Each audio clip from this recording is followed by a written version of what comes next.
10 lições práticas estoicas para organizar sua vida. Você quer ter mais sucesso em tudo o que faz? Mais paz, mais clareza e uma vida que finalmente faça sentido. Então, olhe ao seu redor o que você tem feito todos os dias, porque não é o futuro distante que muda a sua vida, é aquilo que você coloca em ordem hoje. A desordem externa não é mais que o reflexo de uma confusão interna, uma mente dispersa, uma rotina sem direção, uma vida rodeada de distrações que roubam sua energia sem você perceber.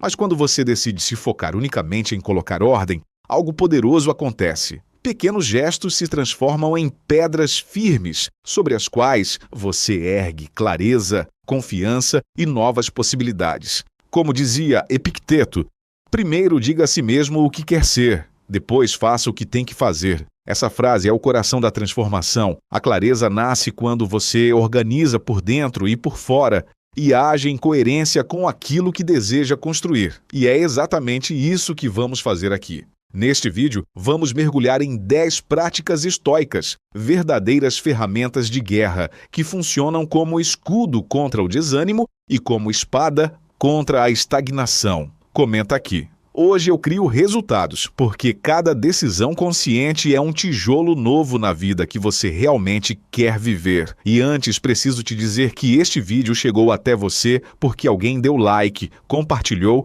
e comentou. Faz o mesmo para que não quebremos essa corrente. Agora sim, vamos juntos para as 10 práticas estoicas, que vão te ajudar a colocar sua vida em ordem de dentro para fora. Prática 1. Treine sua concentração. Se existe uma única habilidade capaz de transformar sua vida, é a de se concentrar num mundo cheio de distrações, onde sua atenção é disputada a cada segundo. Focar virou algo raro e, por isso mesmo, valioso. Quem domina a concentração tem uma vantagem enorme. Consegue construir, avançar e viver o presente de verdade. Quem não domina se sente como alguém tentando encher um balde furado. Por mais esforço que faça, tudo escapa. Marco Aurélio já enfrentava esse dilema. Mesmo num mundo sem internet nem celular, ele entendia que a mente humana sempre busca escapar do presente. Seu conselho era direto. Concentre-se em cada minuto como um romano com precisão, seriedade e justiça. Essa é a essência do foco. Um ato de vontade, não de sorte. Mas o inimigo não está só lá fora, no barulho da rua, nas notificações do celular, no caos que nos rodeia. Está dentro. São as preocupações que voltam, os sentimentos que pesam, os pensamentos que não param de bater na porta. Esse barulho interno é ainda mais traiçoeiro porque nos rouba a paz sem fazer ruído. Sêneca sabia bem disso. Vivendo numa casa barulhenta em Roma, rodeado pelos sons constantes da cidade, ele escreveu para um amigo que havia aprendido a endurecer os nervos contra as distrações externas.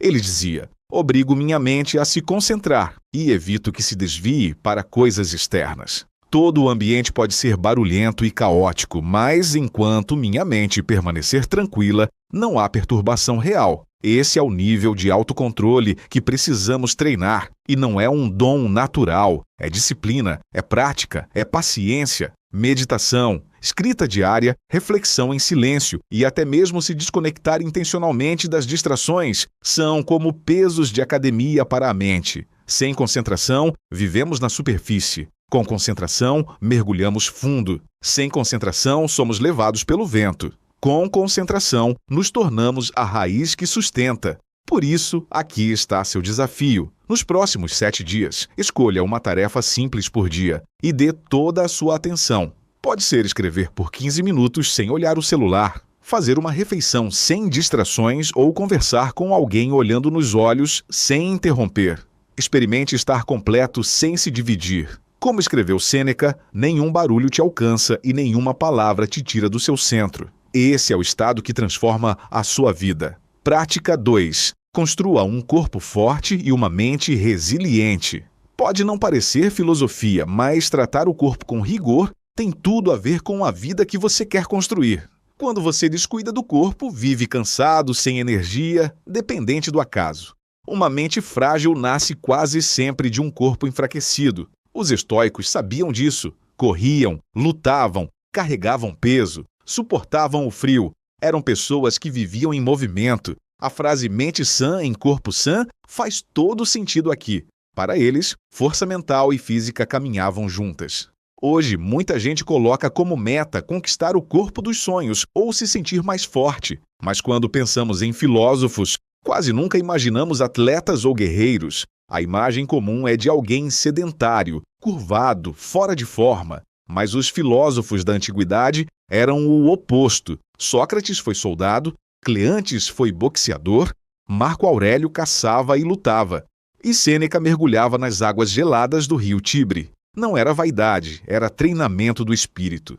Sêneca dizia: tratamos o corpo com rigor para que não se torne desobediente à mente. Essa frase guarda uma verdade atemporal. Quando o corpo se rebela, a mente se enfraquece. Quando o corpo está treinado, a mente ganha disciplina. O corpo é como uma armadura que protege a mente. Se você descuida, se torna frágil. Mas quando escolhe o esforço físico, uma corrida, um treino, até uma simples caminhada, está treinando a voz interior que diz: eu posso, eu cumpro minhas promessas, minha mente governa meu corpo, seu corpo quase nunca quer se mover. Pede descanso, inventa desculpas, tenta te convencer de que amanhã é melhor.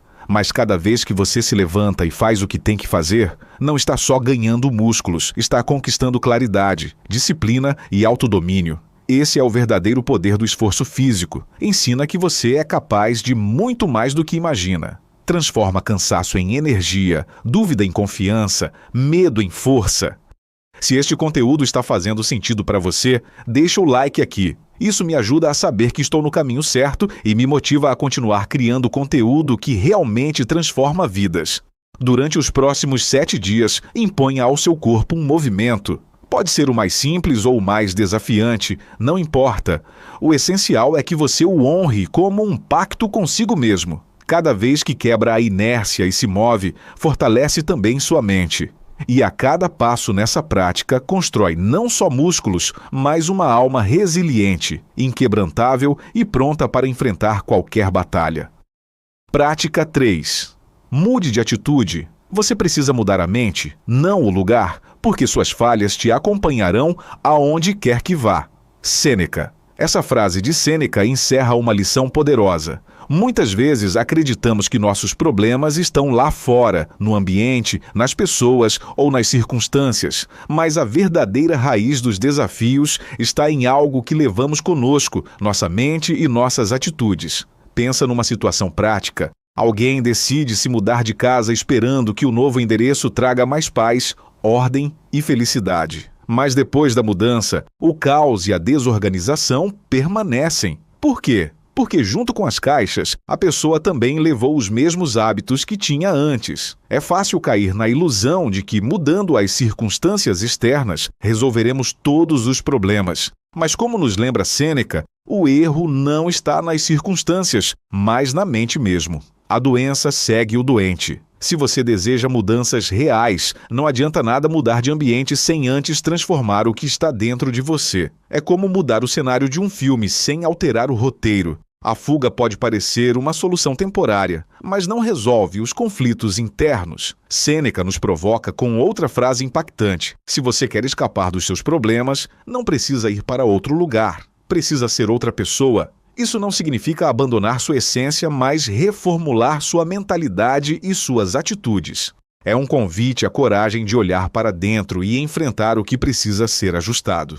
Admitir que o problema pode estar em nós é desconfortável.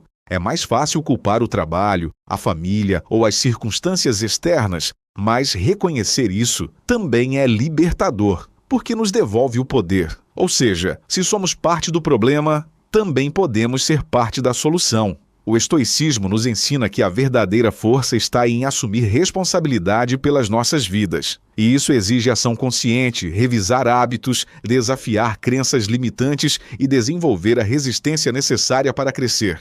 Se você quer guardar essas reflexões para revisar depois, salva este vídeo na sua biblioteca. Conhecimento que não é revisitado se perde, mas sabedoria integrada se torna parte de quem você é. Portanto, em vez de buscar novos caminhos para escapar, foque em construir uma mentalidade resiliente e comprometida com o crescimento. Como nos ensina o estoicismo, a mudança não está no mundo que nos rodeia, mas em como escolhemos enfrentá-lo. Lembre-se, a chave para uma vida mais plena está sempre dentro de você. Prática 4. Liberte-se dos maus vícios. Sêneca, com sua sabedoria estoica, nos desafia com uma reflexão poderosa. Ele diz: mostre-me um homem que não seja escravo. Ele observou que mesmo os donos de escravos carregavam suas próprias correntes, como a responsabilidade esmagadora de manter propriedades e vidas sob seu domínio. Para Sêneca, a verdadeira escravidão não era física, mas mental. Ele dizia: um é escravo do sexo, outro do dinheiro, outro da ambição. Todos somos escravos de alguma forma, seja da esperança ou do medo. O caminho para a liberdade, segundo ele, começa ao reconhecer essas correntes invisíveis. Pode ser o café, do qual você sente que não consegue viver sem, os cigarros que precisa, olhar o celular a cada instante, a obsessão com jogos de azar, acreditando que algum dia vai ganhar muito dinheiro. Tudo aquilo que domina sua mente e suas ações tem mais poder sobre você do que você sobre si mesmo. Se você não consegue ficar sem fazer algo, então essa coisa te controla. E aqui está o ponto mais importante. Não é o hábito em si que te define, mas a dependência que ele cria. Essa sede, esse desejo incessante é o que precisa ser questionado. Alguns vícios podem ser eliminados completamente, outros voltam em novos formatos. Talvez você conheça alguém que trocou um vício por outro e deixou de ser escravo de um para se render ao outro. Para os estoicos, é essa necessidade, essa falta de liberdade para se abster que gera sofrimento.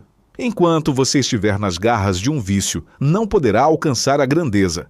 Seja qual for o hábito, mesmo que seja socialmente aceito, não pode governar sua vida. Este ano, comprometa-se de verdade a deixar de ser escravo do que te prende. Comece agora. Sua liberdade e sua grandeza dependem disso. Prática 5. Decida com a razão, não apenas com a emoção. Quem não aprende a controlar suas emoções se torna vulnerável. É como um barco sem leme à mercê das ondas do mar e dos ventos alheios. E o perigo é ainda maior. Pessoas que sabem manipular emoções podem dirigir sua vida sem que você perceba. As decisões impulsivas são sementes de colheitas amargas. O calor da emoção pode parecer irresistível no momento, né? Mas quase sempre deixa rastros de arrependimento. Pensa na seguinte situação. Você tem um grande amigo e surge a oportunidade de montar um negócio com ele. É natural sentir entusiasmo, mas se a decisão nasce só desse sentimento, você pode ignorar fatores essenciais: experiência, visão de trabalho, capacidade para lidar com conflitos. O resultado?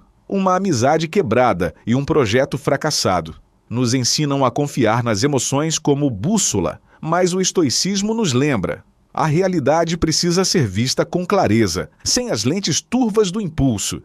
Questionar nossos sentimentos não significa reprimi-los, mas equilibrá-los com a razão, e isso abre um espaço de liberdade interior.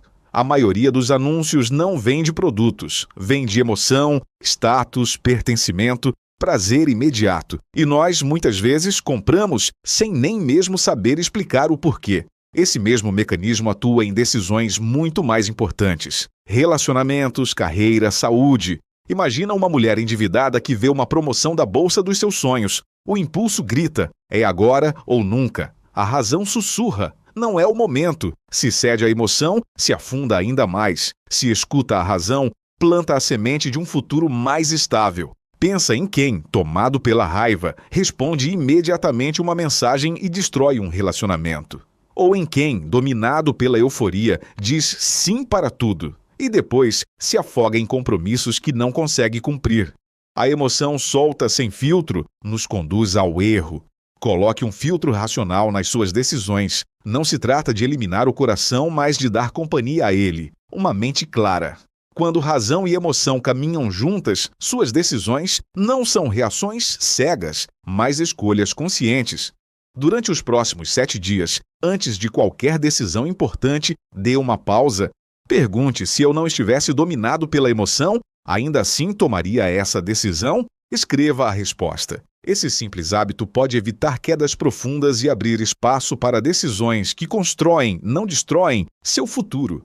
Lembre-se, a emoção é o fogo que move, mas a razão é a mão que segura a tocha. Sozinhos, ambos cegam, juntos, iluminam o caminho. Prática 6. Concentre-se em agir. A pergunta épica de Epicteto ainda faz sentido hoje. Quanto tempo mais você vai esperar para exigir o melhor de si mesmo? Nas suas meditações, Marco Aurélio reflete sobre algo poderoso. Ele diz: sabemos o que é bom para nós agora, mas escolhemos adiar. Nos dizemos: vou fazer depois, vou fazer quando as coisas se acalmarem, quando tudo voltar ao normal, quando minha mente estiver mais tranquila, quando o tempo melhorar. Essa é a grande mentira que contamos para justificar a procrastinação. Procrastinar é um hábito que, como dizia Sêneca, todos os tolos compartilham. Vivem sempre se preparando, adiando, inventando desculpas e empurrando as coisas para depois. Mas não é isso que fazem as pessoas mentalmente fortes. Um estoico não espera o momento perfeito. Começa a agir, reúne força, vontade e disciplina para enfrentar o que precisa fazer e faz imediatamente. Não deixa para depois, nem para amanhã. O melhor momento para começar algo foi ontem, ou dependendo do assunto, o melhor momento foi há anos, mas o segundo melhor momento é agora. Pensa nisso de forma prática, como subir vídeos no YouTube compartilhando suas habilidades. Hoje já existem milhares de pessoas famosas ensinando crochê, cozinhando em casa, costurando, consertando coisas no lar e uma infinidade de outros temas. Elas não são mais inteligentes, nem sequer necessariamente mais hábeis, mas começaram há anos. E quem chega primeiro bebe água mais limpa. Isso significa que precisamos agir para conquistar o que queremos. Não existe outro tempo além do presente. Todo sucesso na sua vida é fruto de decisões tomadas anteriormente e toda a procrastinação é o contrário. É como se você dissesse: vou deixar para investir no meu futuro mais tarde. Ou serei o melhor que posso amanhã. Mas será que você pode se dar esse luxo? A transformação acelera quando você não caminha sozinho. Se quer bons resultados amanhã, no próximo mês ou no próximo ano, precisa começar a fazer os depósitos agora. Pergunte a si mesmo: que ações você está adiando que poderiam mudar sua vida? Não diga que vai fazer depois. Faça agora. Sêneca nos adverte que os tolos sempre estão se preparando para começar, mas nunca começam. Pensa, e se em vez de dizer, vou fazer depois, você simplesmente começasse agora? Não seria melhor parar de esperar e dar o primeiro passo? O futuro que você quer depende das escolhas que faz hoje. Amanhã você só vai colher as consequências disso. Prática 7. Crie seu próprio valor. Nada é mais frágil que depender da admiração dos outros. Se seu valor nasce do aplauso externo, viverá sempre como um escravo. Hoje celebrado, amanhã esquecido. Sêneca já nos alertava: quem busca a aprovação alheia, coloca sua felicidade nas mãos de outros. E isso é exatamente o que acontece quando deixamos que elogios ou críticas definam quem somos. Desde cedo nos condicionam a acreditar que só temos valor quando agradamos. Quando a criança é elogiada unicamente pela nota, aprende a se ver através do boletim. Quando o adulto recebe aplausos no trabalho, sente que só então é digno. Essa é a prisão invisível que nos acompanha, medir a própria vida com a régua dos outros. Mas o estoicismo nos convida a romper essa ilusão. Nos lembra que a verdadeira autenticidade não vem da condição social, da aparência ou do que podemos oferecer, mas da consciência firme de quem realmente somos. As opiniões mudam como o vento. Um dia você é exaltado, no outro é criticado. Aí é que entra a metáfora. Pense numa estátua exposta numa praça pública. Um dia recebe flores aos seus pés, no outro é alvo de insultos e desprezo. Mas a pedra continua sendo a mesma. Assim deve ser você, firme, sólido, com um valor que nasce de dentro, não da oscilação das vozes externas. Construa seu mérito pelo que faz, pelo caráter que mostra todos os dias, pelo esforço que ninguém vê. A verdadeira felicidade surge quando suas ações estão alinhadas com sua natureza mais autêntica. Quando você faz o que considera correto, mesmo que ninguém esteja olhando, não deixe que a opinião alheia dite seu valor. O mundo vai oscilar, as pessoas vão mudar, mas você precisa ser a rocha que permanece. E te proponho um gesto simbólico. Escreva nos comentários: meu valor vem de mim. Porque a partir deste momento, você para de ser refém das vozes externas e começa a construir a fortaleza que ninguém pode derrubar. A confiança em si mesmo. Como disse Ralph Waldo Emerson, ser você mesmo num mundo que constantemente tenta te transformar em outra coisa é a maior das conquistas. Prática. 8. Pare de tentar ser perfeito. Concentre-se em progredir. A busca pela perfeição pode ser uma armadilha mortal para o progresso. Martha Graham, uma das coreógrafas mais importantes do século XX, experimentou isso de forma dolorosa durante o inverno de 1931. Depois de meses dedicados a uma série de danças, sentia que seu trabalho não estava à altura da sua reputação. Apesar de bailarinos e amigos elogiarem sua criação, ela só conseguia ver os defeitos. A frustração era tão grande que chegou a acreditar que todo o inverno havia sido desperdiçado. "Destruí meu ano", lamentou. Esse perfeccionismo sufocante é um destino comum para pessoas talentosas. Seus padrões elevados, que as ajudam a alcançar excelência, podem se transformar numa prisão criativa. Como disse Winston Churchill, o perfeccionismo não é mais que outra forma de paralisia. Ficamos presos numa resistência que, no fundo, é medo. Medo de falhar, de não ser suficientemente bons, de enfrentar a vulnerabilidade de mostrar nosso trabalho e ser julgados. Os estoicos entendiam bem essa luta. Eles não defendiam o perfeccionismo, mas o progresso. Para eles, a excelência vinha do esforço constante de melhorar um dia de cada vez. Epicteto, numa de suas lições, disse: "É possível evitar os erros? Não, mas é possível trabalhar para minimizá-los." Esse enfoque nos lembra que o objetivo não é ser impecável, mas crescer de maneira contínua. O perfeccionismo não é humildade.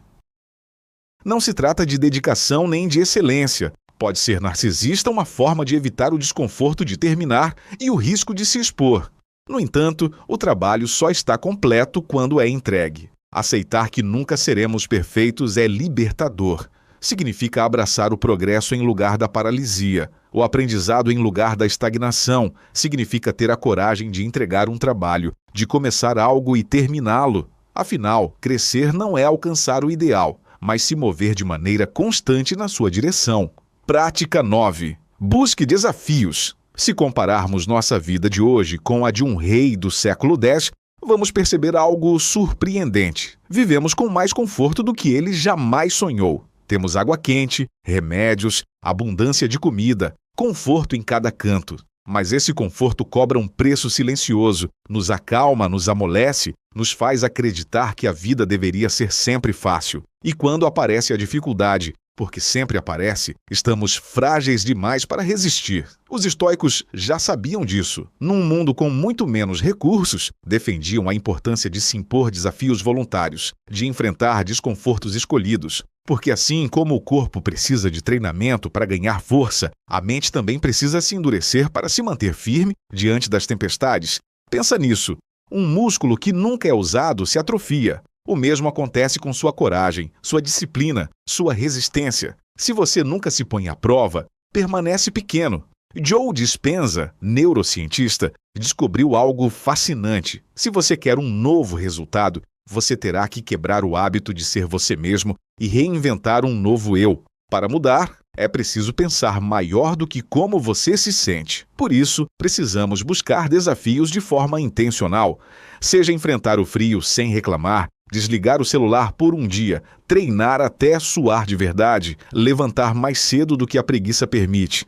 Não pelo desconforto em si, mas porque, ao atravessá-lo, você descobre que pode muito mais do que imagina. Durante os próximos 7 dias, escolha uma pequena dificuldade por dia, física ou emocional, e a abrace de frente. Pode ser tomar banho frio, café sem açúcar, pular uma refeição, subir escadas em vez de usar elevador. Mas também pode ser pedir desculpas, ser honesto numa conversa, suportar o silêncio sem se distrair. O que importa é treinar sua mente para não fugir do desconforto.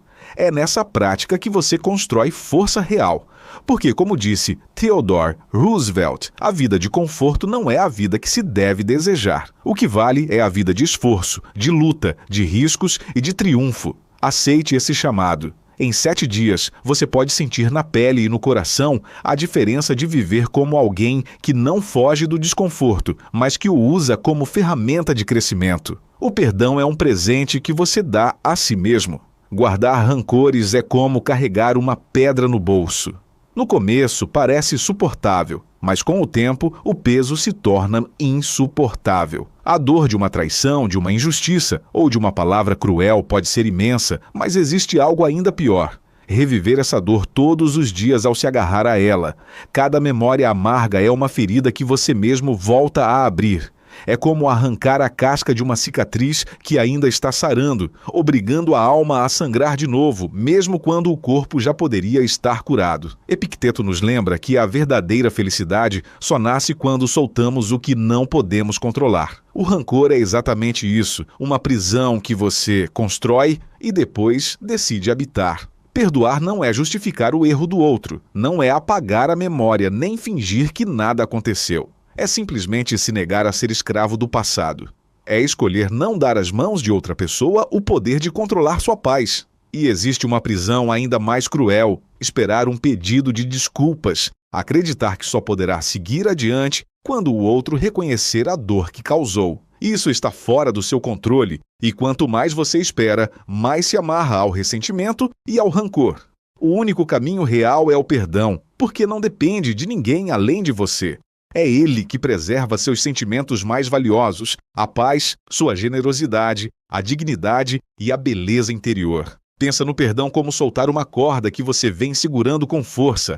Quanto mais tempo a segura, mais dói em suas mãos, mas no instante em que a solta, a dor para e a leveza volta. Durante os próximos 3 dias, escolha um ressentimento que ainda prende sua mente. Pode ser pequeno ou grande. Escreva num papel a situação e a pessoa envolvida. Depois, leia em voz alta. Eu escolho me libertar deste peso. Guarde o papel ou rasgue, mas, principalmente, deixe que a corda caia das suas mãos. Não espere nada. Não espere do outro. A libertação começa em você, porque o perdão não é um favor ao outro. É a chave que abre sua própria cela. As ferramentas que você aprendeu aqui transformam vidas, mas só com prática consistente. Obrigado por ter chegado até aqui. Se este vídeo te ajudou a ver as coisas de outro ângulo, te convido a se inscrever no canal. Aqui seguimos juntos, refletindo, crescendo e construindo força interior. E compartilha este vídeo com alguém que precisa ouvir essas palavras. Às vezes, uma única mensagem pode mudar o rumo de uma vida. O que você acabou de descobrir é apenas o começo de uma jornada que pode transformar completamente sua relação consigo mesmo e com o mundo. A verdadeira força não está em evitar as tempestades, mas em aprender a dançar na chuva. E quando você domina essas práticas, não só organiza sua vida, você se torna imparável. Clica no vídeo aparecendo na tela agora. A jornada continua. Para fechar, leva esta ideia com você, não como teoria, mas como direção para os próximos dias. Não perca mais tempo discutindo como uma pessoa boa deve ser. Seja uma